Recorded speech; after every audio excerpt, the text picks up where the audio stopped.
Assalamualaikum warahmatullahi wabarakatuh. Perkenalkan, nama saya Dudun Hermawansyah. Saya di sini akan membacakan 30 soal dan 3 berserta jawabannya dalam matkul studi Quran. Baik, langsung saja kita mulai pembahasan pembacaannya ya, dari soal pertama. Ya, nomor 1. Apa sebenarnya tujuan ulama mempelajari ulumul Quran pada di zaman sekarang? Tujuan utama ulumul Quran ialah untuk untuk membantu umat Islam memahami Al-Quran secara benar, bukan hanya membaca teksnya saja, tetapi juga memahami konteks, makna, dan tujuan ayat dalam kehidupan modern. Kenapa Al-Quran tidak bisa dipahami dengan membaca terjemahannya saja? Karena banyak ayat memiliki latar belakang sejarah, bahasa, dan konteks tertentu. Tanpa ilmu tafsir dan asbabun nuzul, seseorang bisa salah memahami maksud ayatnya. Yang ketiga, mengapa ulumul Quran disebut juga pondasi dalam studi Islam?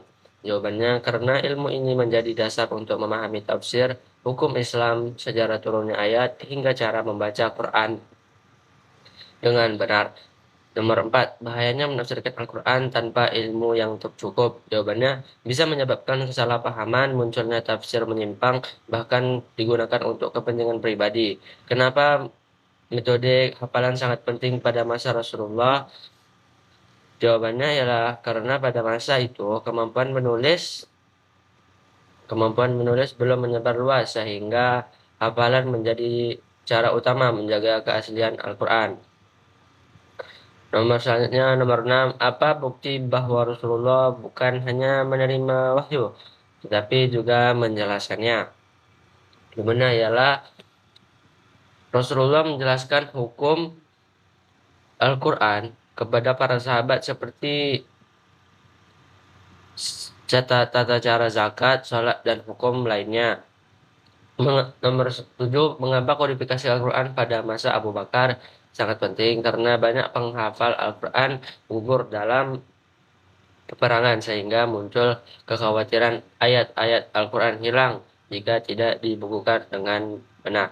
Nomor 8, apa tujuan Utsman bin Affan menyatukan mushaf Al-Quran? Yaitu di antara tujuannya adalah agar tidak terjadi perbedaan bacaan yang dapat memicu perpecahan di kalangan umat Islam. Nomor 9. Kenapa Al-Quran disebut kitab yang paling sempurna?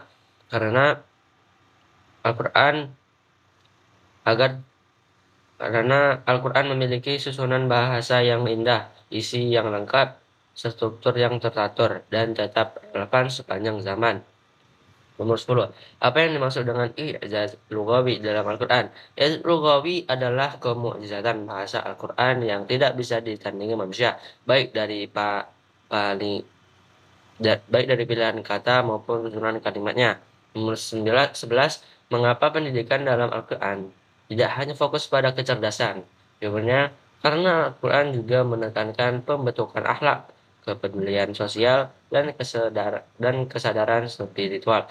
Nomor 12, apa kritik Al-Quran terhadap pendidikan modern?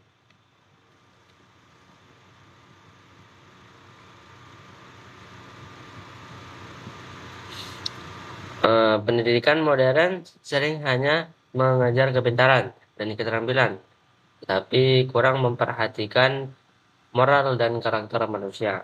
Nomor 13. Mengapa Al-Fatihah disebut pedoman hidup manusia? Jawabannya adalah karena dalam surat ini mengajarkan tentang syukur, petunjuk hidup, kasih sayang, dan hablum minallah. Nomor 14. Apa makna tadabbur dalam pendidikan Islam? Jawabannya tadabbur berarti merenungkan dan memikirkan ayat-ayat Al-Quran secara mendalam agar dapat dipahami dan diamalkan. Nomor 15, kenapa takziah sangat penting dalam kehidupan manusia? Sebenarnya karena takziah berfungsi memberikan jiwa dan membentuk karakter yang lebih baik. Apa yang dimaksud dengan intertekstualitas dalam Al-Quran? Jawab, intertekstualitas adalah hubungan antara satu ayat dengan ayat yang lain, sehingga Al-Quran saling menjelaskan satu sama lain. Oke, selanjutnya adalah nomor 17. Mengapa kisah Al-Quran di dalamnya ada ada yang sering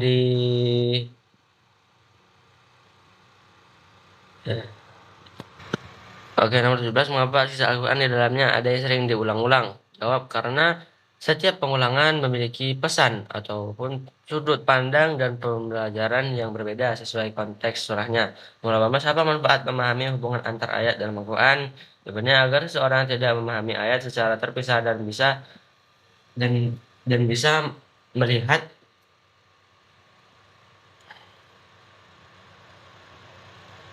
dan bisa melihat pesan Al-Quran secara utuh.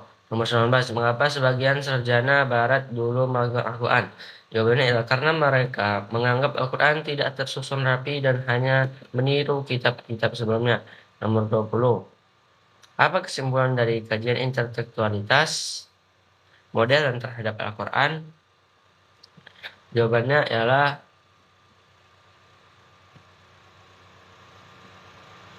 bahwa Al-Quran memiliki eh, struktur dan kekuatan literasi tersendiri yang berbeda dari kitab yang lain. Nomor 21, kenapa Al-Quran menggunakan perumpamaan dalam menyampaikan pesan? Jawabannya adalah agar manusia lebih mudah memahami hal-hal abstrak melalui contoh yang konkret dan dekat dengan kehidupan. Nomor 22, apa fungsi perumpamaan dalam memperkuat iman?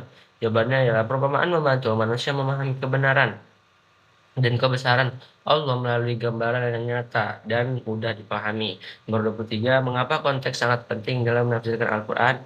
Jawabannya adalah karena tanpa memahami konteks, seseorang bisa salah mengerti maksud ayat dan menerapkannya secara keliru.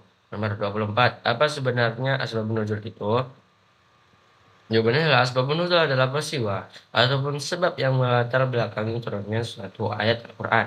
Nomor 25, mengapa ilmu asbabun nuzul sangat penting dalam tafsir? Jawabannya adalah karena ilmu ini membantu memahami ayat sesuai kondisi saat wahyu diturunkan sehingga penafsirannya lebih tepat. Nomor 26, mengapa cara mengetahui asbabun nuzul suatu ayat? Bagaimana cara mengetahuinya? Ya, dengan melalui hadis yang sahih, penjelasan sahabat, kitab tafsir, dan penelitian sejarah kehidupan Rasulullah.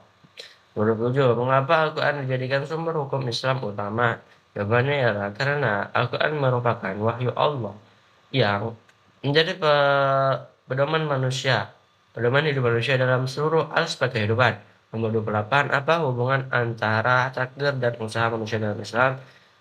Jawabannya adalah Islam mengajarkan bahwa manusia tetap wajib berusaha, walaupun hasil akhirnya berbeda dalam ketentuan Allah. Nomor 29, kenapa konsep takdir tidak boleh membuat manusia malas? Jawabannya adalah karena dalam Islam, takdir justru mendorong manusia untuk bekerja keras, berdoa, dan bertanggung jawab atas pilihannya.